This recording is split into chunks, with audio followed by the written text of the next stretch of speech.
There's a way to start an Airbnb business without owning property, without money, and virtually with no risk. If you want to start your first Airbnb, make sure you subscribe and turn on the notification bell. Hey everyone, my name is Jorge Contreras. I've been a short-term rental Airbnb host for the last 5 years, and I've grown my business to over 6 figures a month. And in this video, I'm going to be breaking down how a co-host works, what is co-hosting, and how you can start your business utilizing this strategy, and how there's virtually no risk involved. You know, one of the reasons why a lot of people don't start an Airbnb business is they think is risky, meaning like, hey, what if you can't pay your rent by subleasing? Or what if you can't pay your mortgage? What if you can't make the payment? And they have this belief of, what if I have to put money out of my pocket? Now, there's a lot of ways to overcome that. But in this video, I want to talk about the co-hosting strategy, because you basically can start with no money, have a piece of all of the upside and none of the downside. Let's go. Co-hosting is essentially where you are managing other people's Airbnbs, and you are basically getting a piece of all of the revenue because you're going to be charging a percentage of everything that comes in. Now, typically when you start a subleasing business, right, the arbitrage model where you're renting a property, you're basically paying a first month's rent, deposit, you're paying the furniture, appliances, decor, pictures, and all this money, you have to invest it up front before you start seeing any money come in. When you start with the purchasing strategies, you got to put a down payment, closing costs on top of everything else I just mentioned: furniture, appliances, supplies, decor, pictures, so on and so forth. But with co-hosting, technically it is not your Airbnb, it's not your short-term rental. What you're doing is you're offering a service, you're offering like a management service, but we refer to it as co-hosting. You basically invest zero money because, again, it's not your Airbnb. You're simply offering a service, and you're getting a percentage of everything that comes in. So let's say you were charging 20% and that property made 10 grand for the month. Well, guess what? 20% of 10 grand is 2,000 a month, 24,000 a year. Now let's say that property had a bad month and they only made 5 grand. Well, guess what? 20% of 5 grand, $1,000. Now let's say it was a really bad month. Let's say there were no bookings for the month, right? That's kind of difficult or hard to believe, but let's just say that happened, okay? $0 came in. Well, guess what? You don't make any money, but you didn't lose any money. And this is why a lot of people like to start with the co-hosting strategy to get their feet wet, get some experience, really understand how this business works. And then once they get experience, they move on to the subleasing. Like, I've had students, for example, that started with the co-hosting model, no money out of pocket, no credit check, no background check, none of that. And then after a couple of months of making this passive income from co-hosting, then they took that money and started the subleasing strategy, where now they could even make more money. And now, yes, there is more invested, but at that point, they already know where Airbnbs work. They understand how to manage, how to delegate, how to automate, how to build a team, how to build a system. And so again, co-hosting is a really great way to start because you have no risk. You get a piece of all of the upside and none of the downside. Now, one thing to note about this business model is that it makes the least amount of money. But here's the thing, when you're going into business and investments, there's always a risk-reward ratio. So typically, the riskier something is, the higher the reward. The lesser the risky, the lesser the reward as well. And so if you live your whole life, right, just doing everything that is very, like, almost no risk involved, you're not going to move forward. You're not going to advance, evolve, or grow very much. And that's why, as an entrepreneur, you have to be willing to take risk, because again, the more risk, the more the reward. So with the co-hosting model, there's basically zero risk, and therefore it makes it the least profitable way to start a short-term rental business. Now, with the subleasing and purchasing, in my experience, because most of my short-term rentals are on the subleasing and purchasing side, the cash flow is basically the same. It's phenomenal. And I also do co-host some Airbnbs for other people, and those Airbnbs make me the least amount of money. Like, on a typical sublease or purchase, I can bring in $2,000 to $5,000 a month of profit after paying my rents or mortgages. With co-hosting, at least for us, we typically make anywhere from like 1,000 to about 1,800 a month from each unit. But remember, the co-hosting didn't require any money out of pocket. So in the short term, you start making profit faster with co-host because you're in profit day one. Whereas with subleasing and purchasing, you gotta recover your initial investment first before you actually start making a profit.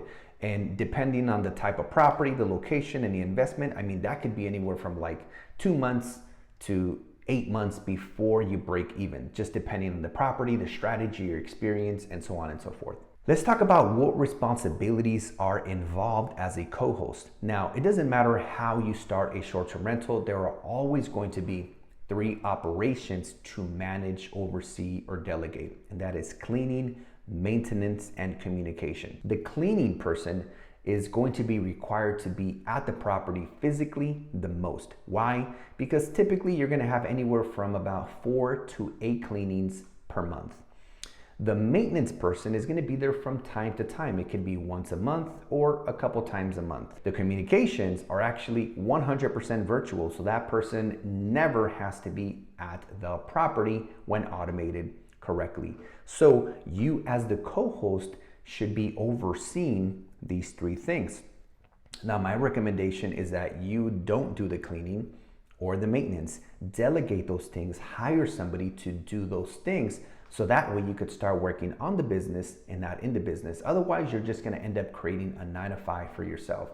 So find somebody to do the cleaning, find somebody to do the maintenance, delegate, automate those things, and then you should definitely do the communications at the beginning, especially for the first 2 to 3 Airbnb, so you can really understand how the communications work.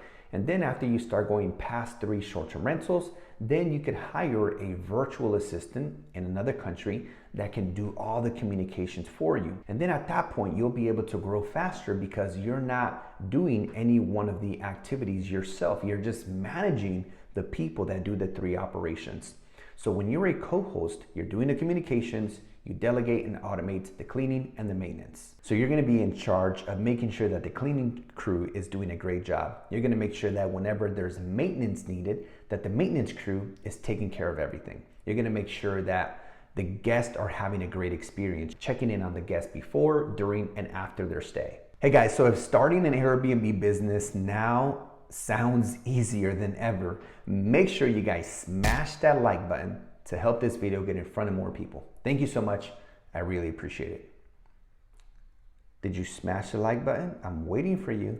I really appreciate it. For real, guys, smash the like button. So here are 3 things to know when starting a co-hosting short-term rental business. Number 1 is let's talk about compensation. The compensation is typically anywhere from 15 to 30% of the gross revenue. Now, when we're talking money and finance, there's 2 terms that we like to look at: revenue and net profit. Revenue is the total money that comes in, not including expenses. It's just however much money came in. And then your net profit is basically the profit after all expenses. So let me give you an example. Imagine the property brought in $10,000 of total revenue. But let's say you had rent, utilities, cleaning fees, and that was $5,000. That means there's $5,000 left of net profit. So your revenue, 10K, net profit, 5K. Your percentage as a co-host will be off of the total revenue, not profit. So again, if you're charging 15% off of the 10K, then you're making $1,500 a month. If you're charging 30% off of the 10K, then you're making 3K. And if you're wondering, well, how much should I charge? It really just depends on what win-win situation you and the property owner come up with. But again, just know that the range is typically as low as 15% and as high as 30%. Now, I have heard of companies doing, 10% and all the way up to 40%, but these are like really rare and weird situations. So typically 15 to 30% off of the gross revenue. And let's talk about the schedule of compensation. Usually you should be getting paid every first of the month for the previous month. So if today is June 1st, you should be getting paid on June 1st for all of May. The next thing is that you're gonna need a contract in place. Now, typically what I recommend is doing like a 3-month minimum, and after 3 months, it just goes into a month-to-month contract. And if you or the owner wants to cancel at any time, perfectly fine. Just provide a 30-day written notice so that way you can plan your exit strategy. Because what if you're not having a great experience? What if this owner is really difficult to work with and you're like, you know what, I don't want to work with this person, right? So you should be able to transition and exit out of the contract. And let's say the owner wants to, has different plans with the property. Well, they should have the ability to discontinue the relationship as well. So make sure in the contract you put a 3-month minimum, and then after that it's just month to month with a 30-day written notice, whether in the case that either party wants to cancel. Hey guys, so if you're ready to take the next step and start your first Airbnb without owning real estate, check out the links in the descriptions down below. I got some free trainings coming up. Also, make sure you guys follow me on Instagram. Check out my free podcast. And last but not least, make sure you guys subscribe and turn on the notification bell. See you on the next one.